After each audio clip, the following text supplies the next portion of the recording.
Si Miko, Jessa, Ramon, Lira, at Paulo ay 5 magkakaibigan mula Maynila na halos buwan-buwan kung magplano ng out-of-town trips. Pero ngayong weekend, may bago silang puntahan, isang maliit na baryo sa Quezon Province na halos walang signal. Para ma-detox lang, sabi ni Jessa. Pagdating nila, sinalubong sila ng malamig na simoy ng hangin at dilaw na ilaw ng mga poste. Pero kapansin-pansin ang katahimikan. Parang walang tao, puna ni Lira. Gabi na kasi, sagot ni Miko. Sa kaprobinsya, normal to. Nakarating sila sa maliit na kubo na nirenta nila, simple, gawa sa kahoy, may lumang bintanang kawayan, at may kulambo sa bawat kama. Pero habang nag-aayos sila ng gamit, may biglang sigaw mula sa malayo. Isang babae. Mabilis. Matinis. At pagkatapos katahimikan ulit. Nagkatinginan ang 5 magkaibigan. Probably hayop lang, sabi ni Ramon kahit halatang kinakabahan. Pero may isang matandang lalaki ang lumitaw sa gilid ng kubo. Puting-puti ang buhok, may bitbit na supot ng dahon-dahon at isang maliit na lampara. Mga tagalungsod ba kayo? Tanong niya, mababa ang boses. Opo, sagot ni Paulo. Bakit po? Tinignan sila ng matanda na parang sinusukat isa-isa.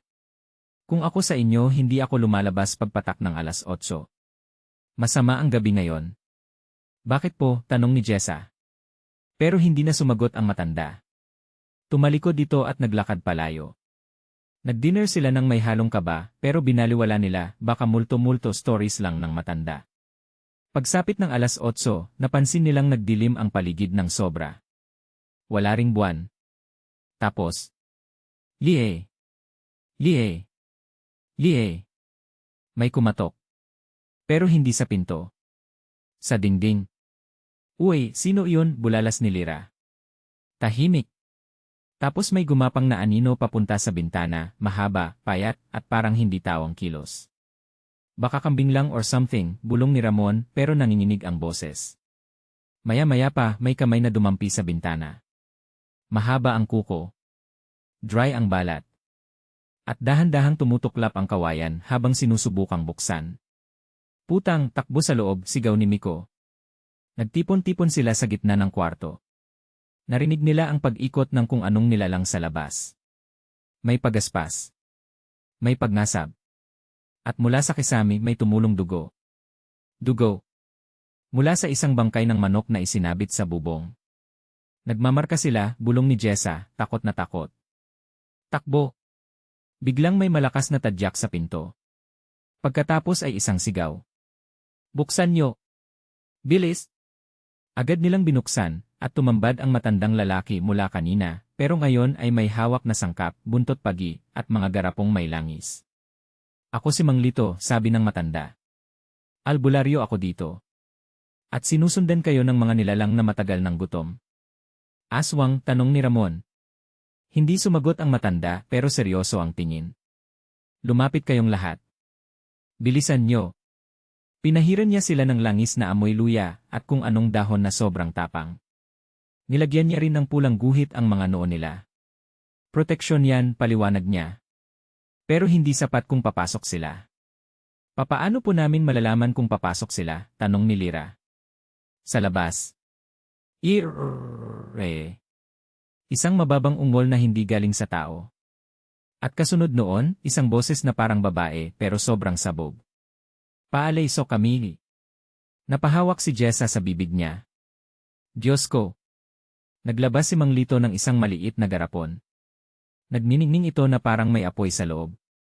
Kapag binasag ko to, magsisimula ang labanan, sabi niya. Huwag kayong lalabas. Kahit anong mangyari. Bakit po hindi pwedeng tumakbo? Tanong ni Paulo. Tatakbo kayo pag sinabi kong takbo. Hindi kayo tatakbong kayo ang pipili ng oras, kundi oras na pipili sa inyo. At bago pa sila makasagot, binasag niya ang garapon. Isang puting liwanag ang sumabog sa buong kabahayan. Sa labas, may mga sigaw, marami, iba-iba, lalaki, babae, matanda. At may tunog ng mga pakpak, pagaspas, at pagkayod ng kuko sa lupa. Sumilip si Miko sa maliit na siwang. At halos sumuka siya sa nakita. 3 nilalang, mahahaba ang dila, pulang-pula ang mata, at may pakpak na parang paniki pero mas malaki, ang nakapaligid sa kubo. Si Mang Lito ay nakatayo sa gitna, umiikot ang kamay at nagdadasal sa wikang hindi nila kilala. Hindi niya kaya lahat yan, sigaw ni Lyra.